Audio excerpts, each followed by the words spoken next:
There's lots of words for John that I think are very admirable. High energy, high spirited. I think the word that I would describe John being, it'd be effervescent.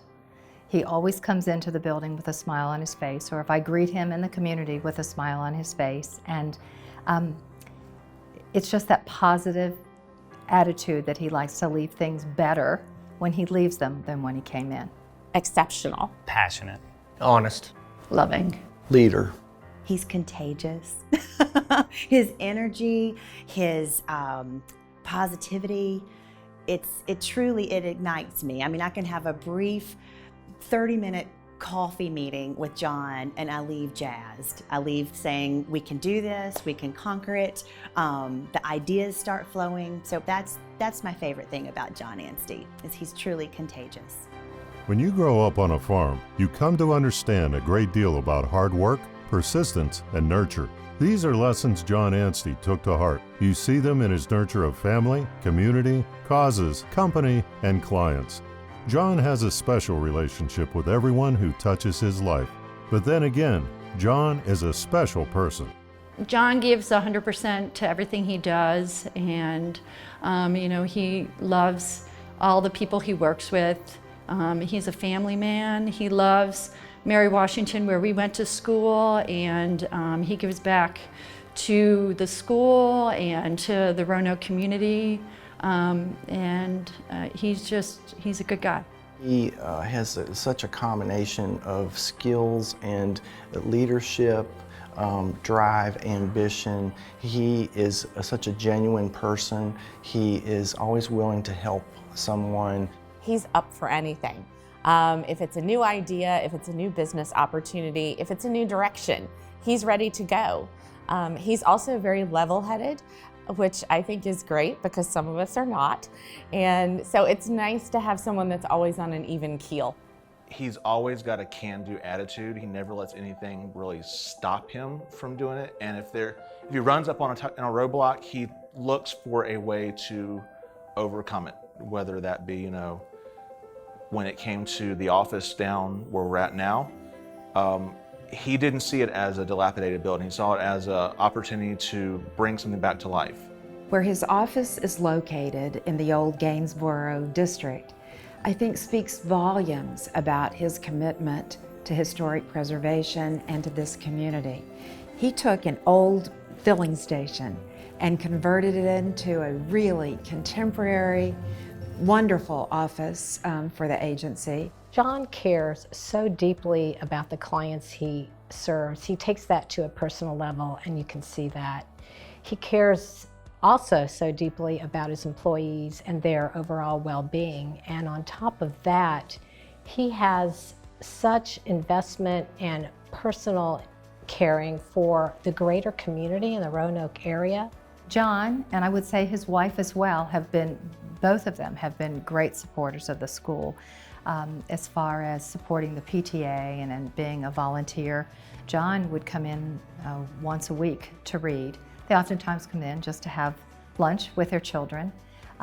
The biggest things that he has done is through his advertising agency, that he had a brainstorm of an idea 3 years ago, and he came to me and said, could we do a photo, an aerial photo of the tiger paw, and we would make the children be the tiger paw. And he set everything up, and we did that out on our tiger field, and that was our yearbook cover for the year. The kids didn't know why we were doing what we were doing or what it actually was when we went out there, but they were very surprised when we did the yearbook assembly.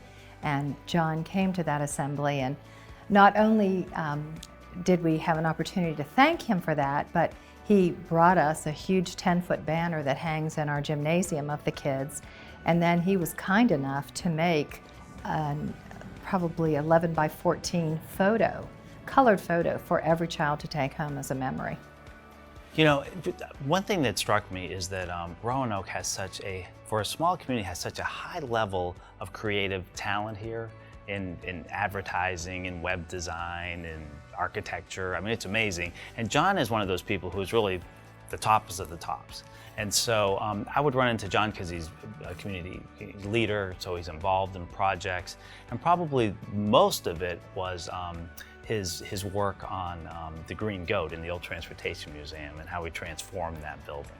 He really just brings a sense of go get it, let's do it, everybody can figure this out and we're going to do this the best way we can and we're going to get the best results for our clients and that sort of thing. And it's just, it really makes you want to do your best every day. Well, I think he's just a great person in the community. I mean, everyone that knows him has nothing but good things to say about him. And he truly is just a good person. What can John Anstey not do?